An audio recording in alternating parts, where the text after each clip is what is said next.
What if nothing needs fixing, but instead something needs to be tended to? And what do I mean by that?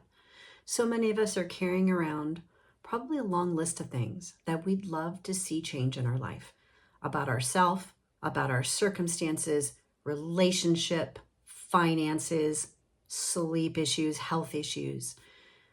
The thing is that when we're in that fix it mode, pretty much a lot of the time, maybe even the majority of the time, from that space, we've got fear going on in the body. Our nervous system's activated. We're feeling worried, anxious, anxious, nervous, stressed. So from that space, it's really difficult to even find a solution. It might drive us into the direction through curiosity and maybe even like panic and desperation is kind of what I'm thinking of to find solutions. That can be really helpful. I have a fixer part that loves to research, loves to get new ideas, and it has helped me so much. And it actually eventually did lead me to step outside myself in a way to gain perspective. When I'm stuck in my mind under the influence of that fixer, it's looking for like the one right solution, like there is a right way. And until I figure out the key, that I won't get to feel better. And I now know that that's not true.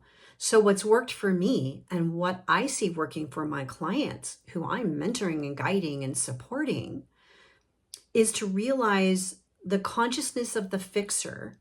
We want to be able to be with that part, but not look and perceive and feel all of the reality we're experiencing just from that part. And how do we do that? And that's what I love to help teach people through parts work. It's called internal family systems, that we have all these different parts of us. And there's nothing wrong with any of them. They all have a purpose. They all have a role. But as I've been talking about in my more recent videos, there's this part that wants to fix because the part's convinced if we just figure it out and fix that problem, then we'll get over here. And this is separation. So over here's the belief, I'm not enough, I'm not okay. I need to change. I need to be different. Over here is what the different looks like, what we believe. And there's a lot of different teachings out there. And if you're anything like me, I've been exploring stuff for years and playing with some different concepts. I used to believe, and I've just recently shifted out of this, that I have to transform and become someone different. And instead, I'm already all that I am. There's nothing wrong with me. But from the parts perspective, I just have a lot of different parts. And most of them are holding some level of fear, feeling like they're not enough. When we can learn and really become aware of what's already here, and I like to call it true self. Some people call it soul, spirit, source, you name it, God, whatever. There is a consciousness that's here for all of it, for all that's inside of us and all that's around us. And it doesn't judge. It's more curious, compassionate. These are qualities of the true self. And some of this comes from the internal family systems model. And others teach this too, in similar ways. But it's the sort of possibility that I now believe is an actuality. I'm not who I think I am. I am who I know myself to be, beyond patterns, beyond shoulds, beyond needing to change and fix. This might all sound really appealing. It also might sound really unrealistic. And we'll have a part, particularly that fixer, that says, how do I do that? How is a really common question from our parts. And we want to honor it. We want to be with that. But also knowing that it's not about a bunch of steps. It's not even about needing to heal. It's about acknowledgement, recognition, expanding awareness. And I do teach people how to do that. There is a way, there is a how. And the interesting thing is that it's so simple, the mind just can't believe that that's possible. And the simplicity of it is we just come into this now moment. I teach some different tools, but in a really simple, short fashion here right now. Just notice where you are, if you're in a room, if you're outside somewhere.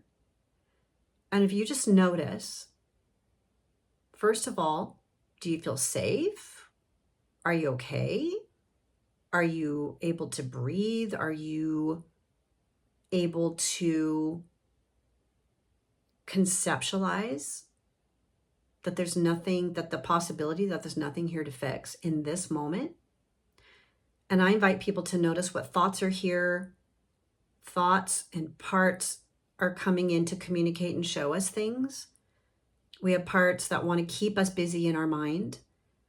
And where I guide people is to go beyond that to the awareness that's here for all of that, that true self, that the thoughts are not who we are, it's what we're experiencing. So I guide people to experiencing the sensations in the body.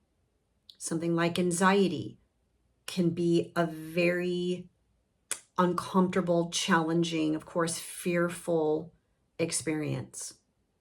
And when that starts coming on, we can immediately start go, uh-oh, that's where the something wrong comes in. And then the fixer's like, okay, how do we stop it, calm it, distract from it? And there's a place for that.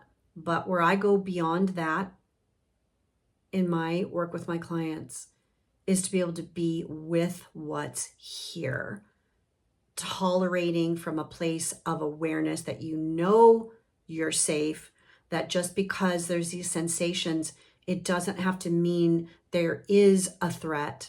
It's here to get our attention.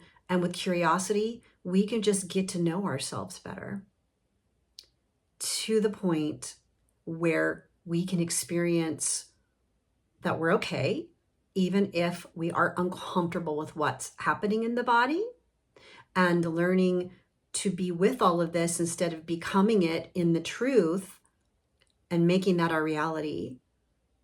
That the peace, ease, calm, fulfillment we all want is already here.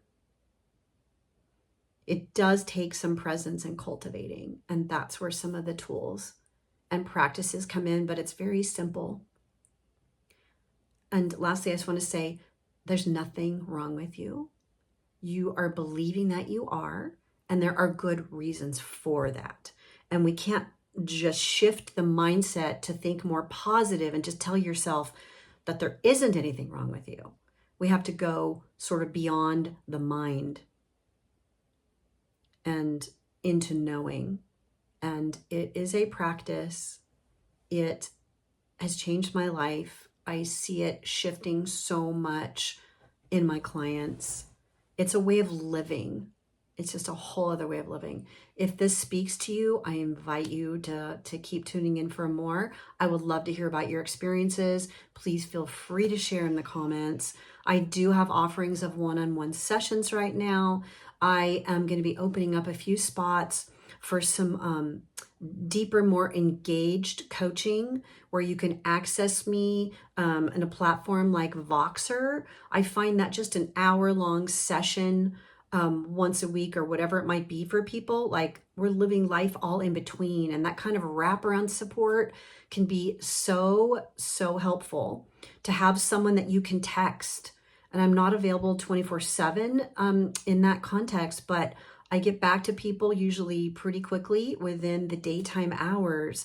And we just keep working with these parts. Once I've explained and taught some of these concepts, you can really begin to apply them. And just little baby steps of what we add into our life can make all the difference. Thanks so much for listening. I'll see you next time.